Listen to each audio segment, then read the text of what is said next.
Hello everyone, good evening. Welcome back to another OurWhisky live virtual tasting. It's lovely to see so many people in the comments already. Welcome back. It's really great to have you. I really look forward to our tastings every month. I hope you all do as well. For anyone new who's joining us, I did see that there's a couple of new faces come in. My name is Becky Paskin. I'm the founder of OurWhisky, and I'm going to be taking you through a couple of drams tonight with a couple of guests of ours as well. It's going to be a really interesting tasting this evening. We've got some lovely spooky stories coming up and also a sneak peek behind an expansion at one of England's leading whiskey distilleries as well. Listen, I'm going to start off with an apology because unfortunately I know some of you haven't had your whiskey packs arrive. Those of you that have, you'd have had a box like this come through the door with two of your whiskies inside. But unfortunately, Royal Mail strikes, as they are this month, have just thrown a spanner in the works. And I'm so sorry that they've just not arrived with some of you. So if you are joining us and you haven't got your box, please do pour another whiskey. We're going to be tasting a Linkwood, so if you have one of those available, then grab one of those. If not, something else that's maybe light and fragrant. If not anything, just grab a whiskey because we're not precious here. And the second whiskey we're tasting today is from the Cotswolds as well. So grab a whiskey, sit back, relax, enjoy the session. It's so good to see everyone here. Oh, I'm so sorry for those of you that haven't got yours. Tabby, they didn't turn up. Hopefully they'll arrive tomorrow so you can get on with them. Alistair, did yours turn up? I'm going back through the comments. The ABVs, yes, 2 proof monsters. Okay, I do try my best to keep the proof at a reasonable level, but you may want to have some water on hand for tonight's tasting because we have got 59.1 and 55.6%. So it may blow your head off, depending on how you feel about cask strength whiskies. Just remember that if they are too strong for you, there is nothing wrong with adding water. Just do a drop at a time and see how it goes. Before we properly kick off and I introduce people, I just want to say a huge thank you who entered our very first competition. Those of you who have been following along for a while will know that we're now giving away bottles of whiskey from tasting packs. So last month we were tasting Lockley, Our Barley and Wireworks Small Batch. And I'll just show you the rules for the tastings, because for the competition, because it's pretty simple.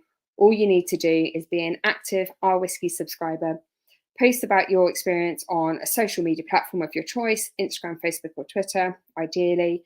I love to see the photos of your tasting packs. I want to see how you're experiencing these live tastings, how you're enjoying your whiskies.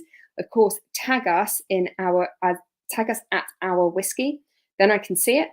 And then you'll be in with a chance of winning a full bottle. And we are going to announce the winners of each pack in the next live tasting. So the first winners of bottles of Lockley, Our Barley and Wireworks Small Batch are, drum roll, everyone. First up is Emma Russell. Glad that she enjoyed whiskies. I'm going to let you fight out which whiskey you won with our other winner as well. Thank you so much for your post, Emma. Really lovely to see you enjoying our whiskies in front of a live tasting in such an atmospheric environment as well. And then our second winner is,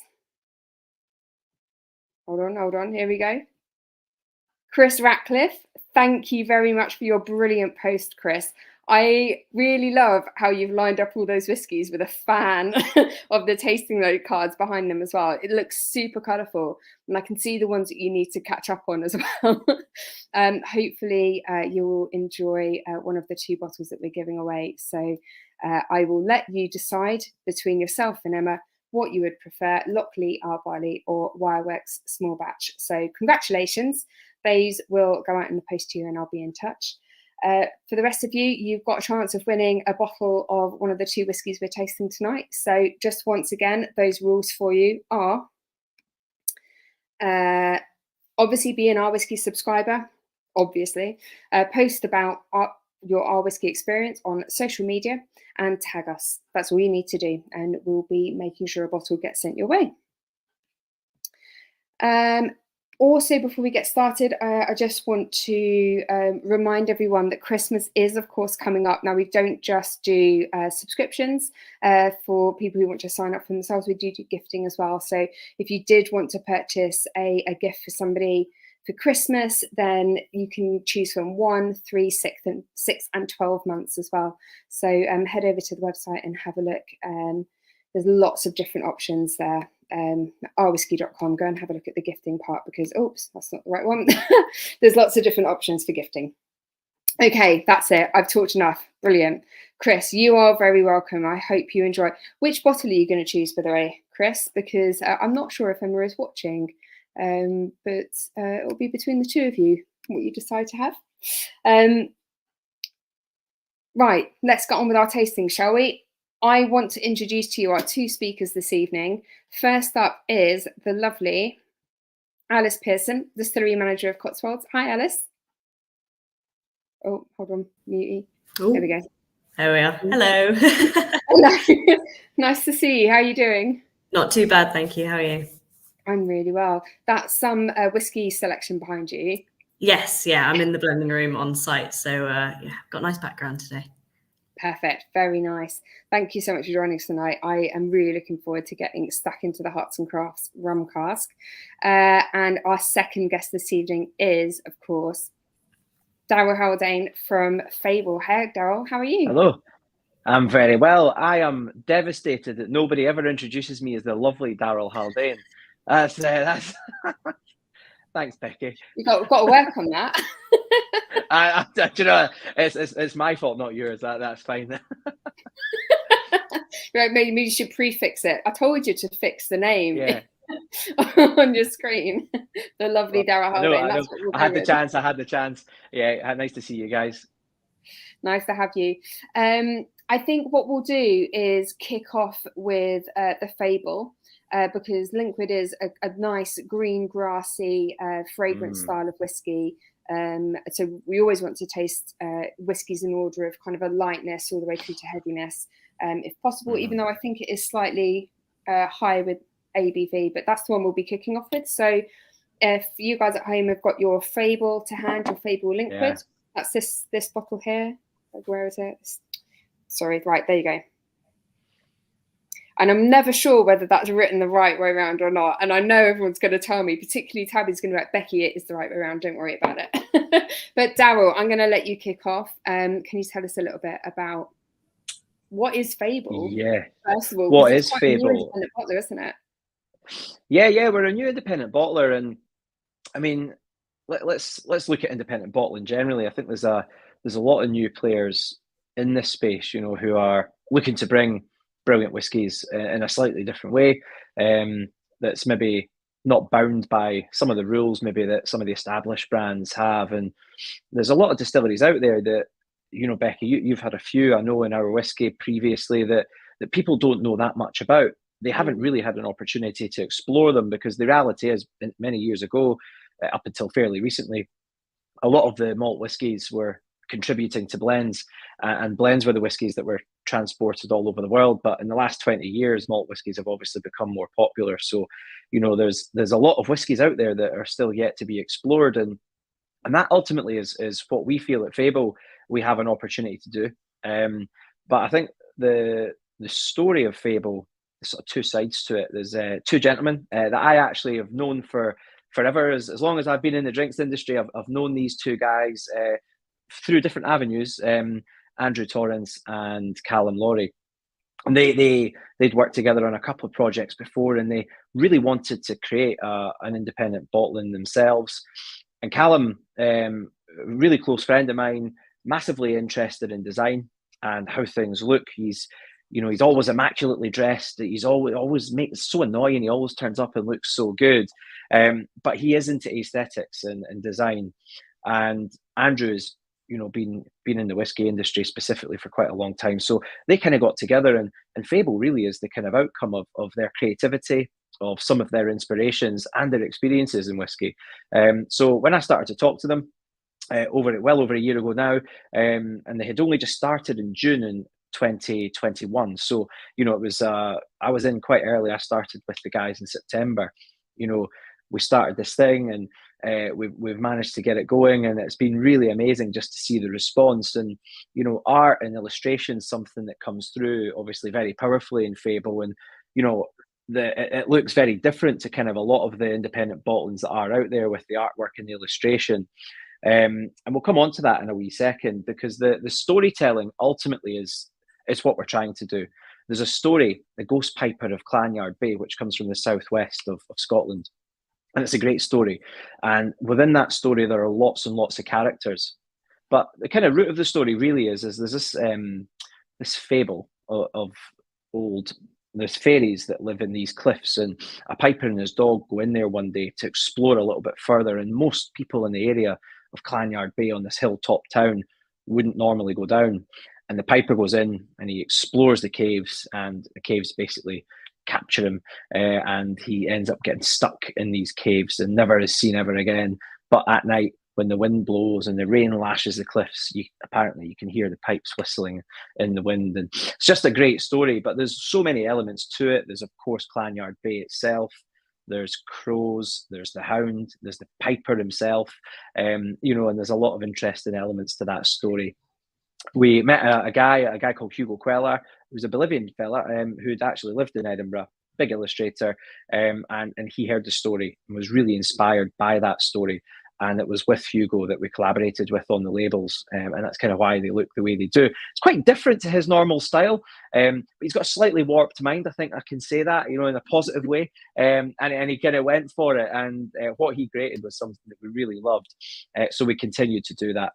And then obviously what's important tonight is what's in the bottles, and what we love to do is with this first 11 chapters is really hero the distillery style.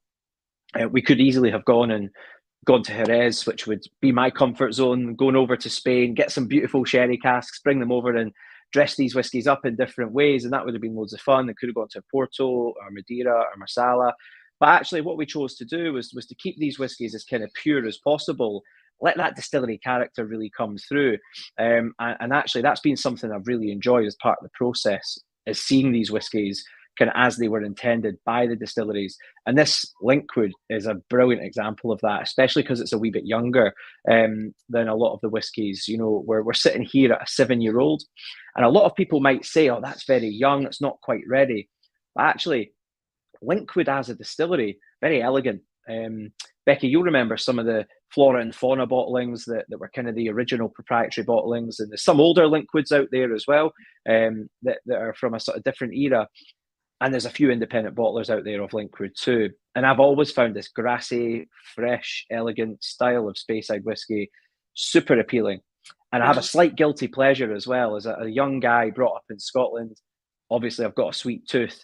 I used to love Caramacs, and I don't know if any of the viewers remember a Caramac, but it has this lovely malty, white chocolatey kind of flavour. And you get that in Linkwood normally. Usually a wee bit older, to be honest, but it's an absolute beautiful little bit of sweetness. And Pesho, you're picking that one out there, definitely. And you're right about the texture. We don't talk enough about texture in whiskey. We always talk about aroma and taste and finish. We don't always talk about texture, but I'm a big one for texture, and I think Linkwood does deliver that nice kind of mouth coating feel as well. It's got a nice sort of soft oiliness, not too heavy. I agree with you on the Caramac, and Spirit Bomb says the same thing as well. Caramac's just it's really coming out on the nose particularly, but there's something about the texture that really brings out that the kind of mouth coating element that you would get from like a white chocolate bar or like a Caramac. I don't know what Caramac is actually. Is it chocolate and caramel? Do you know, I'm not sure of exactly the ingredients, but it's got this kind of malty sweetness. I think if you were to mix up like an Ovaltine and a white chocolate bar together, I think you would probably end up with something like a Caramac. So yeah, super delicious. Terrible for your teeth, but makes you happy. It's fine. It doesn't feel like 59%. No, you're right. I mean, I've just poured mine there now, and as a more youthful whiskey, you might expect it to be a little bit prickly, but I don't find that so much in Linkwood. We have different distilleries across the chapters. And some of them, when they are young, you definitely pick up that kind of spirity, sort of peppery note, and they do need a little bit more time. And that's kind of Callum and I's job when we get together and we sit with samples. We kind of score them. We have a kind of star score system. And actually, Linkwood is regularly right up there in terms of kind of our highest scoring casks that we get access to. And it's very, very consistent, I would say, Linkwood, but it's consistently good, which is great. Andrew, it could be the strength. I mean, it's sitting up there just under 60%, so it's going to help that cling to the inside of the glass. But yeah, everyone seems to be agreeing. It's got this lovely kind of mellowness to it, marshmallowy, bits of Caramac, but loads of lovely fresh, crisp green notes under there as well, quite grassy. I always remember... Is this quite typical for a Linkwood, would you say, for a youthful Linkwood? Because also this has been matured in a refill hogshead, right? So there's not going to be a huge amount of oak influence to it. So is this quite typical of the distillery character, would you say? I would say this is really in line with the distillery character. I think this is a good performing refill cask, though, I have to say. It's a fairly active one because everyone's talking about sweetness and that lovely kind of sort of chocolatey note and things, and that's all coming from the oak. Let me show you something, because our whiskey that we're drinking this evening is quite light. We're getting some darker things coming through from Linkwood as well. So this is something that is labelled as a refill cask, but actually is probably more from the wine industry. And that would be quite unusual, I would say, for Linkwood. I'd say what we're drinking right now is much more typical of what you might see from years gone by coming out of Linkwood. But what it does for an elegant, quite a clean spirit, it still has reasonably broad shoulders. So with time or across different types of casks, it does actually perform very well.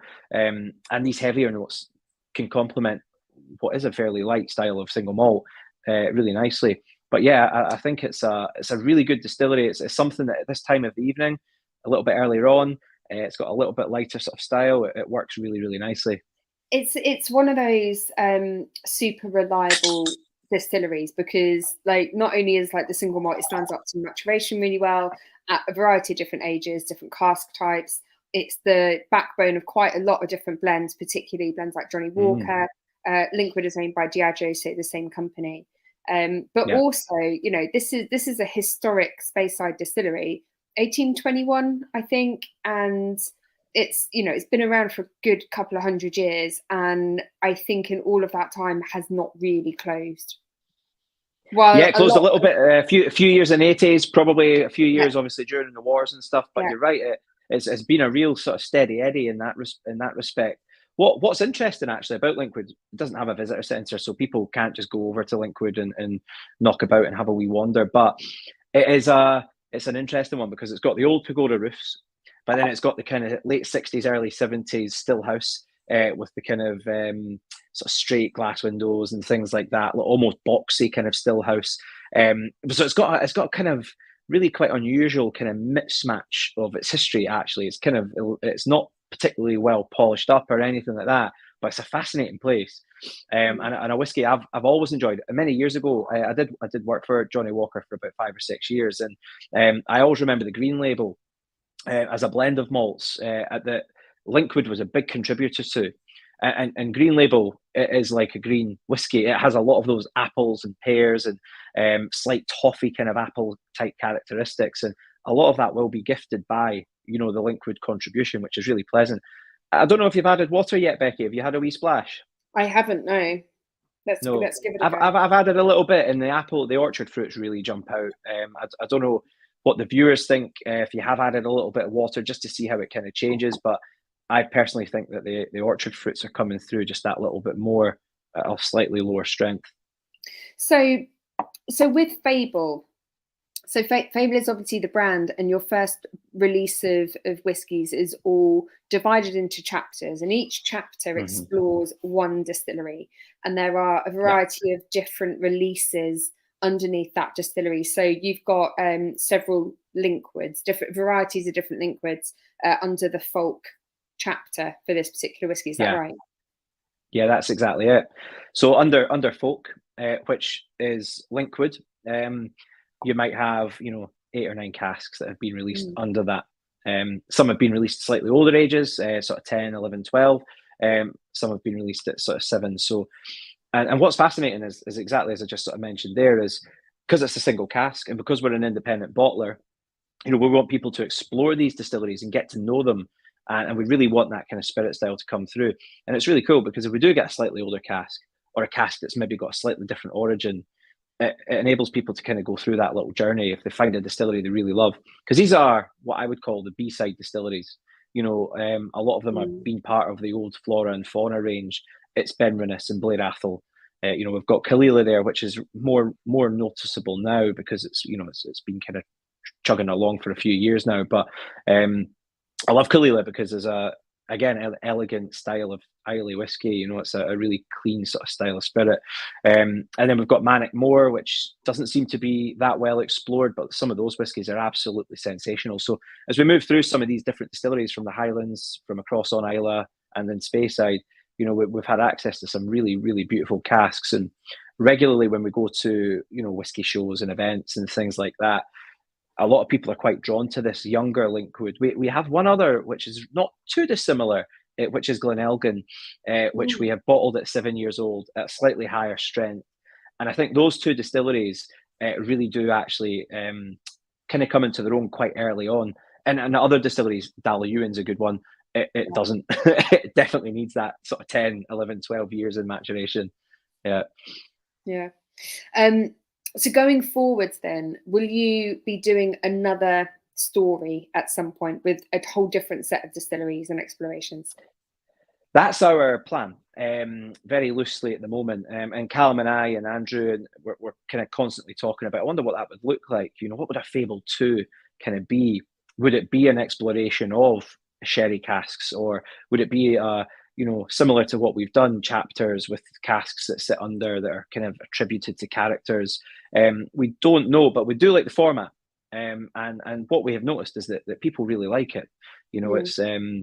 It's available in a lot of countries now. We're seeing it popping up in some of our favourite bars. Places like Selfridges have just listed us. So we've been so lucky, recently, and we're going to keep that going as obviously as long as we can. But we're definitely going to be bringing that story through in another Fable in one way or another. We haven't quite decided. So if you've got any good ideas, Becky, feel free to chip in. I will let you know. I'm also just seeing that there's some spammers coming, so don't worry, they are now blocked. So when you're doing a one-man band, it's like checking the comments, making sure we've got spammers or anyone. Totally. Stories. Host and door steward, I love it. Yeah, I know, exactly. I like proper bouncer mode. I have to protect you guys. You're my family now. Yeah, protect you all. That's it. Chris, do you know what? It's interesting because tasting this, and I always think with the cocktail ideas that are on the tasting note cards that come in, I always try and think a little bit out of the box and try and make really interesting suggestions for how to drink these whiskies, because it is, it's a 50 ml size. So you can either have the whole lot, you can share it with your partner or your friend, or you can save half and make a cocktail out of it, which is kind of the design, really. I will be getting around to putting all these recipes online very, very soon. Trust me, they're coming. But Chris does mention, I've lost your message now. Where did you say? Something about, here we go.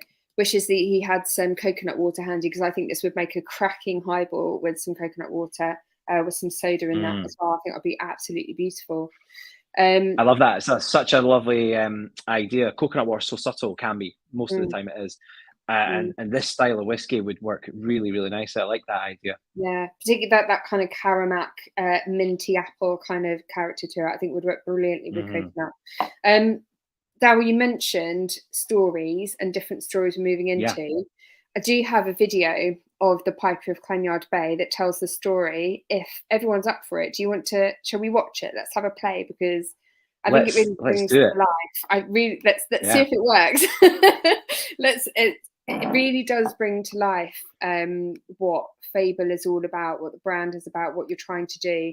And considering we're coming up to Halloween as well, we should settle in, grab your whiskey, kick back, and let's hear a spooky ghost story. Brilliant, let's do it. Let's do it. All right, here we go. Fingers crossed this works.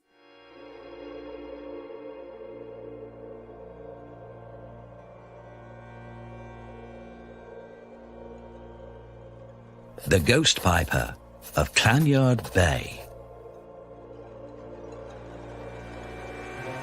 There was once a small settlement perched on a cliff in Scotland's wild southwest corner. From here, you could journey afar, but the locals stayed put. For the land, which should have been barren, was rich for farming, a well-kept secret. These were hardy folk. They did not complain or scare easily, but for one strange thing. On stormy nights, eerie screams seemed to come from below them. There, where jarring waves met rugged bay, stood a gaping, hollow cave. Some said a network of tunnels lay beyond.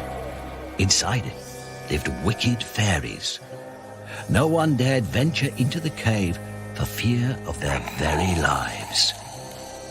The cave was left untouched until, one spring day, an old piper appeared with a dog. The rough hound was as grey as the beard of its owner, who was surely the finest piper in the land.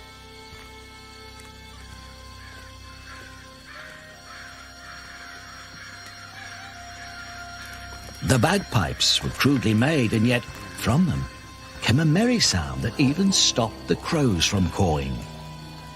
One of the locals said he would march into the haunted cave to such a brave sound. Well, almost, he quickly added.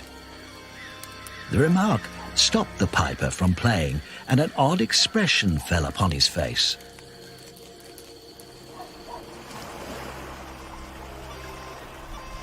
And so, accompanied by his faithful dog, the piper ventured into the cave, playing boldly as he went. At the entrance, the locals waited and listened. Hours passed, and the pipes grew quieter until there was no sound at all. Suddenly the hound, once shaggy, ran out of the cave howling, without a single hair left on his shivering body. Deep underground, the piper continued to play as the fairies yelled, cursing him to leave. On he went, with a chill upon him. The music soared above the terrible cries until the piper reached the cave's center. The piper was now in the mouth of a dreadful storm, yet still he played.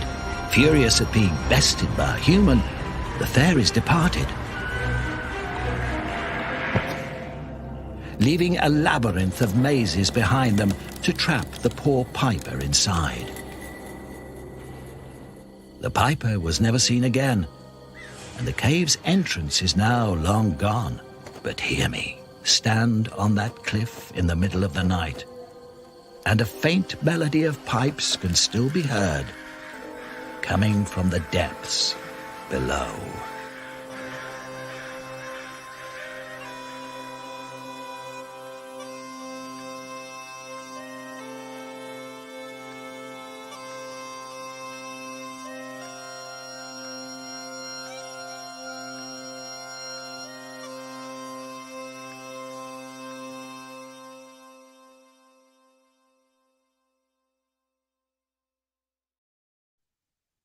There you go. I love that. I think it's beautiful. The illustrations are so great.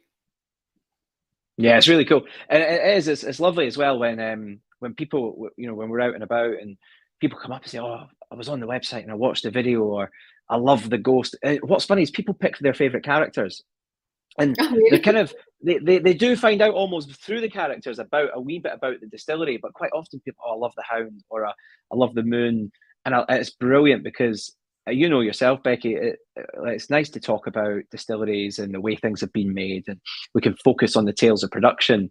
But sometimes it's just nice to hear a nice story and enjoy a good whiskey and not have to dissect the information too much. It's okay to do that as well. 100%, totally with you on that. I just, couldn't agree more. I think sometimes we get too carried away and too caught up in fermentation times and percentages and ages and cask types. And the reality is, just sit back and enjoy what's in your glass, and it's all about the atmosphere and just the intention.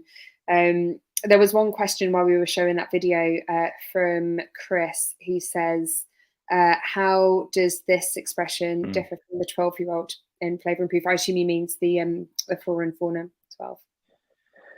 Yeah, I think that you get more of the vanilla, white chocolate notes coming through, definitely in the 12. ABV usually drops with time, so you may find that the alcohol strength is going towards kind of 50s, 55s and things like that, cask strength. I don't know what the flora fauna is bottled at. I can't remember. Is it 48-ish? I think, isn't it? It's not a cask strength, is it? The flora fauna? No, it wouldn't be. I don't think they'd bottle anything at a super high strength.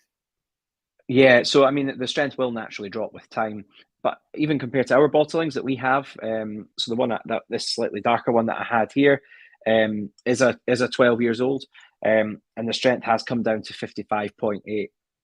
So you're going to see that, but obviously this is although it's labelled as the same type of cask, you can tell quite clearly that they're very different in terms of their origin. There was a time about 12 or 14 years ago when it was quite difficult to get hold of bourbon barrels. So a lot of the industry were going to France, Portugal and Spain and buying in wine casks. And those are kind of labelled as hogshead sometimes. So the chances are that's probably come from that kind of time. Yeah. Oh, that was such a great tasting, Daryl. Thank you so much. I think everyone really enjoyed that. The whiskey, hearing about the distillery, the brand, the video, just amazing. I'm going to bring Alice back into this as well, because you've been sat there patiently watching away. It's been brilliant. I love the animation. It's beautiful, isn't it? Have you tried much Linkwood before, Alice? No, I haven't, but I certainly will be now after that. Yeah, really, really interesting to hear about it all. Yeah. I'm slightly concerned because the illustrations are so good. I'm slightly half expecting people to start turning up to whiskey events and sending us pictures on Instagram of their tattoos of their hound and their ghost pipers and things, because it does happen. It will happen.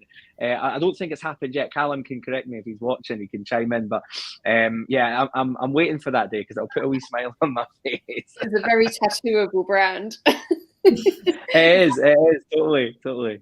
Some people go nuts over brands that they follow. So I wouldn't be surprised to start seeing some hounds or some pipers turn up at whiskey shows.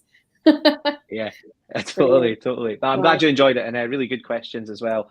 And thanks for having us on, Becky. Lovely. No worries. Stick around because we'll bring you back at the end for some more questions. So if anyone has any more questions for Daryl, then hold tight, hold on to them as usual. Do like about 10 minutes at the end where we'll field some questions around to everyone. But for now, I'm glad everyone enjoyed the Linkwood. I think that one went down very well. Where can people buy that from, Daryl? I think I've linked through to Master of Malt, but where is it available? Yeah. Most online retailers have us now available. Physical stores as well. A lot of those retailers will have a couple of physical stores, and if you're kind of down London way, we've got a beautiful bottle in Selfridges. It's just gone live now. So yeah, lots of nice places for us. Perfect. Brilliant. Lovely. Well, thank you very much. Right, let's move on to our second whiskey, which is our Cotswolds Hearts and Crafts rum cask. And we are moving from Scotland all the way down to Shipston-on-Stour in the lovely Cotswolds, and to have a chat with Alice, distillery manager, Cotswolds Distillery. Lots going on with you at the moment, isn't there? Oh my goodness, yes. All sorts going on. We are days away now from starting commissioning of a brand new distillery. Same whiskey, just more of it, hopefully. But yeah, so we've got another distillery being built on site, almost finished. So yeah, it's a really busy, kind of buzzing time here at the moment. And I think we've also got a music night on in the visitor centre today. So there's lots of people around still, even at this time. But yeah, lots going on. But yeah, looking forward to having a little taste through our Hearts and Crafts release. Yeah, definitely. Tell us a little bit more about the distillery and what your involvement is, because I know you've been with Cotswolds for a little while now, but this is, the new distillery, which will be the whiskey distillery, and the existing spirit house that you've got currently is going to be more focused on gin and the other spirits that you do. Is that correct? And you are going to be distillery manager of the whiskey side of things, right? Correct. Yes. Yeah. Which is very exciting, slightly terrifying, but yeah, really, really exciting. So the Cotswolds distillery has been going since 2014, and we set out as a single malt whiskey distillery in the very North Cotswolds, as you said, near Shipston on Stour. And so the dream was really to utilise all of the amazing barley, all of the produce of the Cotswolds, and to make fantastic whiskey out of it. And so far, that's what we've done. So I joined the business just under 5 years ago, having worked in various different departments, ending up in the distillery, the new whiskey distillery. So English single malt is our kind of core, with lots of kind of core expressions now, as well as these kind of interesting arts and crafts, sort of more unique and limited releases. We're doing a ton of single casks. So lots coming out on the whiskey side, as well as a whole range of gins. Over the years, I'd say we probably have pretty much done it all when it comes to spirits, but really kind of honing in on the whiskey side of things now. You're even doing Amaro and vermouth as well. Is that right? Which looks amazing. And I haven't tried them yet, but I've got my eye on them. And I was talking with Dan Saw, who's the founder of Cotswolds, a few days ago, actually. And he was just raving about the Amaro and saying how amazing it is. I think it's delicious. Yeah. So we've got 2 Amaros. They're both sort of whiskey takes on Amaros. So they're somewhere between a traditional Amaro and a whiskey liqueur. So we have one based on our signature whiskey and one which is a peated kind of version as well. Nice.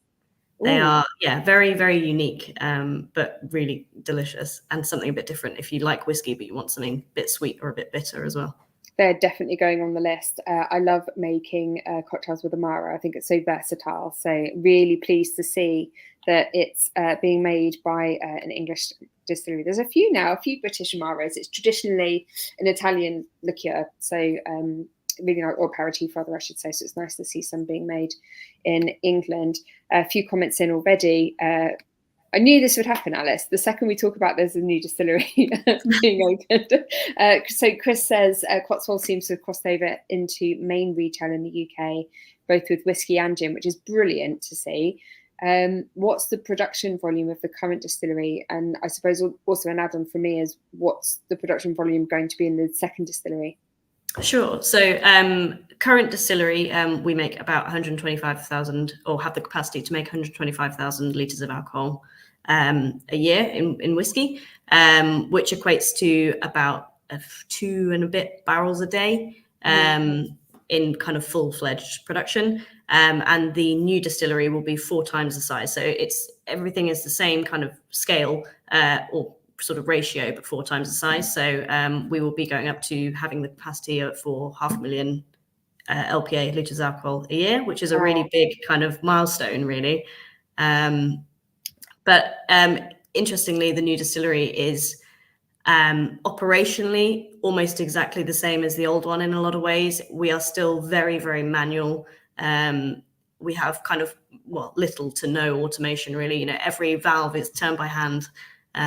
All the steam is controlled by hand. So there's still that feeling of, it's the people who are making the whiskey. But in order to keep providing it, we need to make more. So that's kind of where we're at with the expansion. But yeah, everything 4 times the size. But is it very tricky? Because obviously distilleries' DNA is all in the size and shape of the stills and how long you run them for. And there's so many different variables involved. So what are the considerations that you have to make when you're commissioning? I know you're going through kind of commissioning at the minute, but what are the considerations you make in building a new distillery that's 4 times the size to try and retain that same spirit character?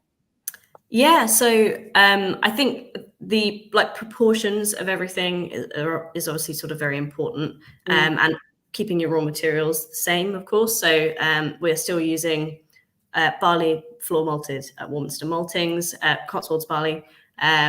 We are still, mashing in the same way. Our fermenters are the same kind of scale, and our stills are basically exact replicas, but 4 times the size. But really the work to make sure that we retain that spirit flavour can't start until we get that first spirit off, which we're hoping will be in about 10 days, 2 weeks.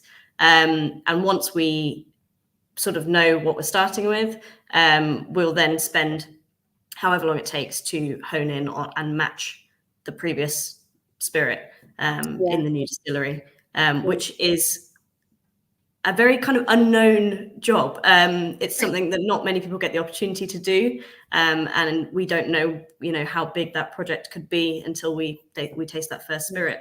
But I have every faith that keeping all of our materials and our parameters the same, we will start with a close match and only get better and better over those few weeks of spirit matching. Hugely exciting, very daunting, but exciting at the same time, I imagine. Absolutely. Right, I can see people are digging into the whiskey already, so let's crack on. Tell us a bit about Hearts and Crafts as a series and what it is that we're drinking tonight.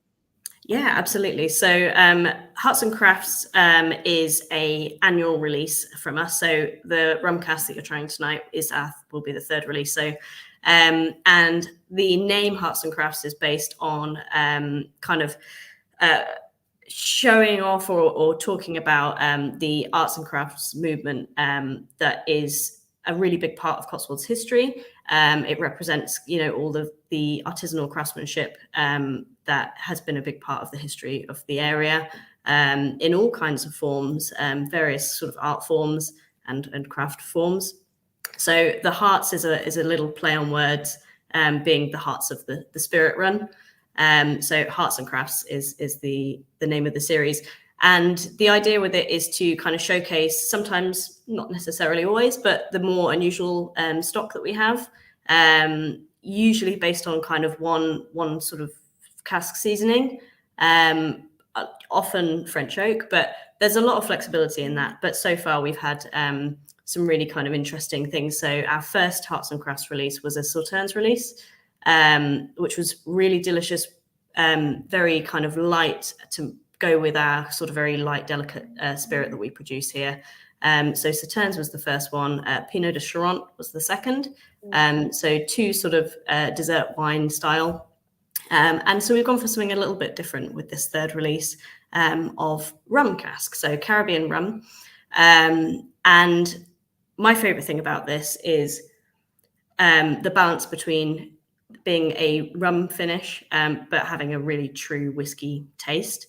To me, it showcases all of my favorite bits of rum with all of my favorite bits of whiskey, if that makes sense. Yeah.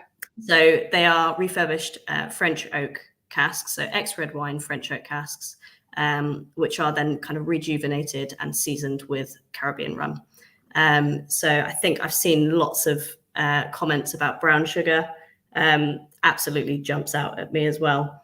And also tropical fruit, as you'd hopefully expect with a rum cask. For me, this is quite almost like apple pie and ice cream. You've got that sweet spice fruit along with the almost, sort of overtly vanilla taste afterwards as well. But yeah, this is, I have to say, one of my favorite Hearts and Crafts releases. They come out every April, so we are just gearing up to choose the next one at the moment as well. Oh, exciting. I've got to say, I absolutely loved this when I tried it. And, as a preface this tasting, I don't normally go for whiskies that are really high proof because I think, our whiskey is all about bringing people into the whiskey category, and often that really high proof can be quite off-putting. But I tried this whiskey, and while you do get some of that alcohol, which I think somebody brought up black pepper in the tasting notes, which I totally got, I still think it's so yummy and big, and all those notes of all the rum, the brown sugar on the nose, molasses, the vanilla ice cream, I totally get, stewed pears, apples, useful baking spices, toffee fudge. There was sticky toffee pudding, which is amazing, my favorite dessert ever. It just has everything, and it's just so yummy and unctuous. So yeah, that's my thoughts anyway. I'm driveling about how amazing this is, but I think everyone watching along is also enjoying this too. No, I love that description. It's definitely a dessert whiskey if there ever was one, I think. And big, as you said. Speaking of dessert whiskies, Chris, this is a bit of a weird one. A teaspoon of ambrosia custard into the whiskey. Do you know what? There's a trend on TikTok at the moment where people are putting it's in America, so they're putting creamer, coffee creamer into their whiskey and then drinking that, going, oh, this is, it's kind of a take on like a Baileys, I suppose. So it's like Irish cream, but they're doing it with their bourbons or whatever. But what the most British version? English, crazy English. Stop putting custard in the whiskey. I don't know, Chris, try it. Post about it online for us, will you? Would like to see how that turns out. Brilliant. I'm sorry for everyone at home who doesn't have a glass of this whiskey in front of them yet. Hopefully it'll be through your doors very, very soon. But hopefully you'll get to try it soon. I mean, I'm a really big fan of Cotswolds whiskey, but you've got a few different ranges going on. So, sorry, we can move that off the screen now. There's a few different ranges going on. So you've got your Hearts and Crafts, which is a focus on individual cask types and inspired by the crafts movement in the Cotswolds. But what are the other kind of collections, I suppose, that you have at the distillery?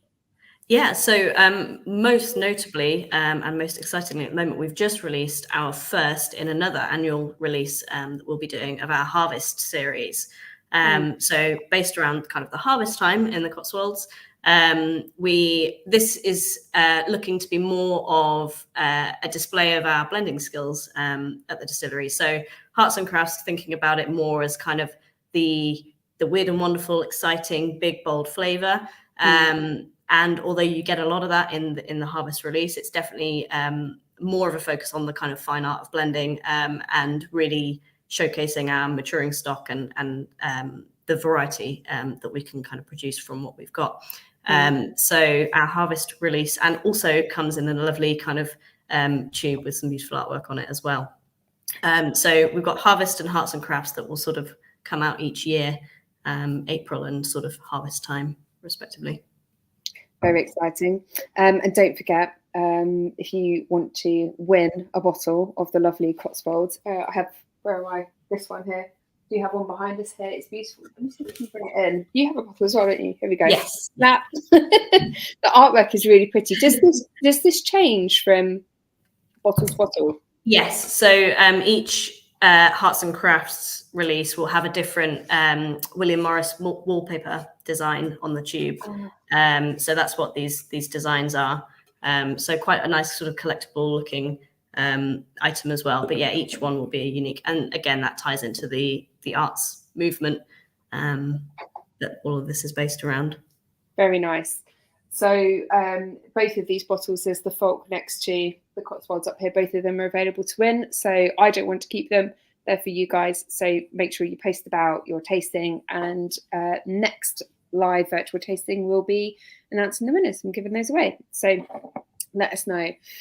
I'm going to bring Daryl back into the conversation, and we're going to have just a few minutes for some questions. So if anyone has anything they want to ask Alice or Daryl, then please do. There's a question coming. Oh, sorry, there we go. There's a question coming from Spirit Bomb, who says, this is probably for Alice really, do you feel that because there aren't so many constraints in English whiskey compared to Scotch that you're able to experiment more?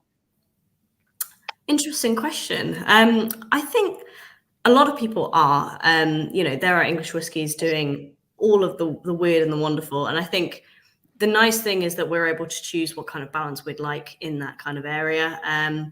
I think there are certainly ways to be experimental while, remaining within, let's say the Scotch rules. And there will potentially, through the kind of English whiskey guild, be some more structure to that coming sort of in the next few years. But I think we are actually we're able to experiment quite a lot without really pushing the bounds of what would fall into any kind of whiskey category, really. Through experimental cask types, experimental seasonings, we're actually managing to provide quite a lot of range, even within certain bounds. But certainly the opportunity is there to do almost whatever you would like in your whiskey production, if you sort of so wished in England at the moment, which is exciting to taste, certainly. Would you say, just to follow on from that, because I've actually seen the technical file that has been put forward to create this geographical indication for English whiskey. So obviously there's a movement to define what English whiskey means. And while I think there's quite a lot of room for manoeuvre within those regulations, I do still think that it's quite classic. And whiskey ultimately should still taste like whiskey. What are your thoughts on innovation that could potentially go too far? And that's a question for both of you, actually, I think.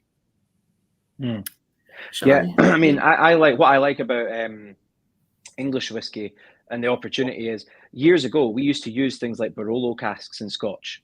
So they're made usually from chestnut wood, I think.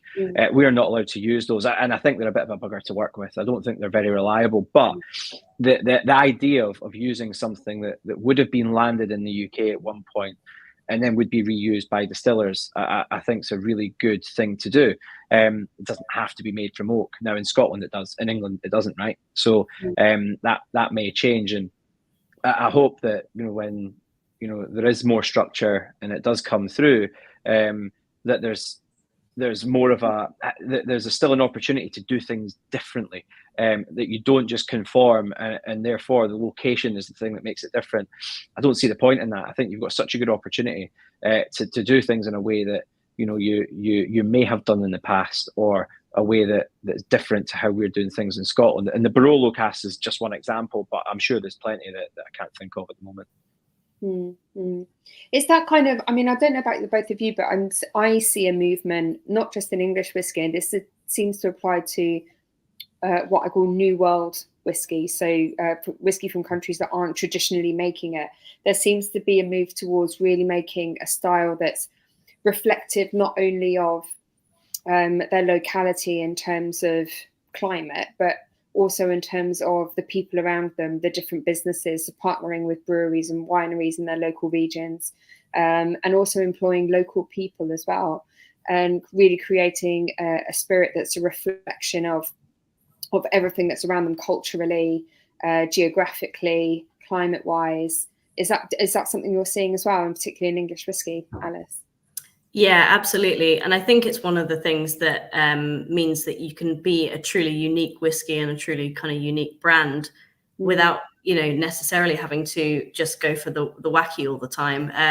Being able to, like you said, sort of establish yourself in your, your area. For us, that would be, area of outstanding natural beauty. It's a great story to have, and it's a great sort of place to be. And through that kind of collaborative aspect as well. There are lots of ways that people can create really kind of compelling brands with really delicious whiskey by using all of these kind of things around them and making the most of what they've got on the doorstep, rather than sort of going through imitation, Absolutely. I think that's what's so exciting about English and New World whiskey at the moment, is that we're getting a chance to really taste what Melbourne has to offer, or what Auckland has to offer, or what the Cotswolds has to offer. It's you're really tasting a spirit of place, and that's super exciting because we get to travel in a glass. We just get to sit here in front of a live tasting like this and travel all around the world, which is brilliant. Daryl, question that's coming for you from Chris. How do you pick a distillery or cask to bottle? Is there a particular style that you're looking to bring into the range? That's a very good question. Yeah, definitely. Yeah, totally. I think we kind of touched on it earlier a wee bit, but yeah, we really want that distillery character to come through, and that's actually something that we're really mindful on. Is anything that's even too woody probably isn't quite right. Anything that's a bit too youthful, a bit too spicy, probably isn't quite right. But that balance of wood and spirit is key. Now, every whiskey maker would say that, and actually for Fable, for the first 11 chapters, we're actually swaying towards the side of spirit. If you're talking balance, we're probably going 60-40 in favour of that spirit style.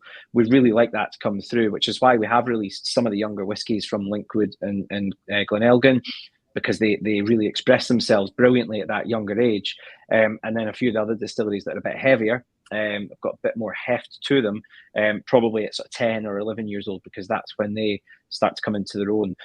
So definitely looking for distillery character just to come through a wee bit more than it maybe normally would. That's what I really love about what you're doing, though, is that within each range of distillery bottlings, you can really explore a particular distillery's character. So with Folk and your focus on Linkwood, you can see all these different facets of this one distillery and all the different tunes that it's playing itself through different ages, different cask types. And I just think that's such a wonderful way to explore distillery, if you've obviously got the money to do that and to go through the whole range, explore all of them. It's quite hefty, but I really love that ethos. Yeah, and people are following it, which is really nice. You know, we're getting a lot of people asking for, you know, certain distilleries, or they're picking a character and going, I've tried 2 of those. What have you got next? It was funny. I was in, I went to like 4 whiskey shows in Scotland. There's a couple of old guys. They're from a whiskey club in the Campsies. I think it's called the Campsies Whiskey Club. They some of them are probably subscribers. And one of the old guys, I bump into him at every show, and he keeps saying to me, oh, when are you doing your next bottle in a Linkwood? When are you doing your next bottle of Linkwood? And every time I say, oh, we've got another one coming, and I stupidly told him that we've got this really interesting wine cask we think it is that's come through, and it's a little bit different to the other ones, but it really does kind of work quite well. And I stupidly told him about it. So every time I see him now, he's like, when are you dropping that sample off? Because I've told him I'm going to drop it off at his local spirit shop. So I'm going to have to do that over the next couple of weeks at some point.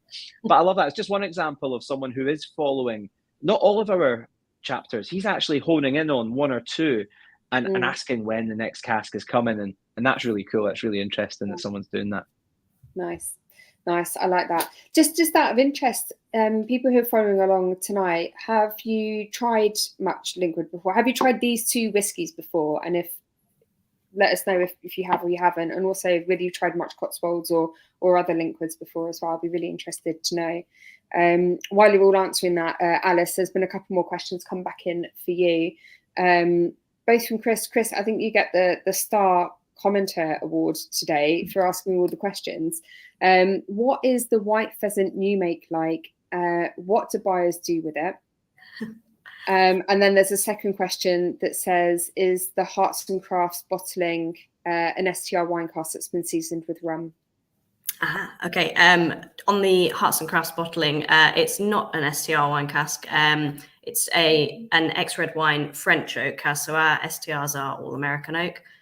So there's a bit of a distinction there, that they are rejuvenated, but they're not shaved, toasted, and recharred as the STRs are. But they are. What's the difference between those 2 processes? So with the STRs, American oak ex-red wine casks, shaved to pretty much take out the majority of the wine in the wood, but leaving a lot of the wood, the sort of wine sugars behind. Toasting will then caramelize those sugars, and charring will give you that porosity so that you're getting a lot of extract and all of those kind of toasted caramel flavors in a fairly short maturation time. And then the French oak ex-red wine casks, really it's just reusing that French oak that's been used for wine. Again, they are kind of stripped out, but they don't go through the same type of toasting and charring process before they're seasoned. So they will be charred, but to a different level than the STRs are, before they are then seasoned with the Caribbean rum in this case. So yeah, just a slight difference there. And then the White Pheasant. Yes. So the White Pheasant is our a new make. We do actually bottle it and sell it as White Pheasant, which some people are quite surprised by. We are making a very kind of delicate, light, floral, quite fruity spirit. We take a very kind of high, narrow cut point, long fermentations, etc. So believe it or not, some people will just buy it and drink it as is, because it is a very nice, palatable new make. As is, you get kind of stone fruits, peaches, very sort of light floral. But a lot of people will also use it for cocktails. New make cocktails, I think, are quite trendy at the moment. So lots of people using our new make in cocktails as well. But a really nice kind of display of what we've got before we start using all of these fantastic cask types. There's a lot in that spirit itself. Beautiful. Lovely. Well, listen, I have really enjoyed this evening's tasting. This has been brilliant. 2 smashing whiskies. I hope everyone watching along has, if you've got the whiskies in front of you, Hope you've enjoyed them. And if you haven't got them yet, then you are in for a treat, because they are really delicious. And also really enjoyed hearing about everything to do with Cotswolds, your new distillery, the spirit character, what you're up to, Alice, and also the whole Fable story and your whole ethos behind the brand, Daryl. I think is so exciting. I can't wait to see what comes next from the brand. And also, I don't think I've tried a Linkwood that's stunning before. Really enjoyed it. So thank you both so much for joining us for this. Pleasure. Our pleasure. Absolutely. Thank you so much. And cheers. you. Cheers, no worries. Before we log off and say goodbye, I just want to say thank you again to everybody for watching. Thank you so much again for supporting OurWhisky. We've got some really exciting stuff coming up. And actually, for those of you who are watching along now, if you live in or near London, here's a tip for you, because we are moving into our first in-person events. So put the 21st of November in your diary for now, and we'll be announcing a little bit more about a very special event that we've got coming up. Yeah, that's all I'm going to say for now, but it's super exciting, and I'd love to see all of you in person. How cool would it be to actually like meet up in person after what, 6-7 months of doing this virtually? I think that would be ace. Lots of plans for in-person events coming up, but that will be our first proper one. So thank you so much again for joining, and hope to see you all again next month. Take care for now, and see you soon. Bye. Bye, guys. Bye-bye.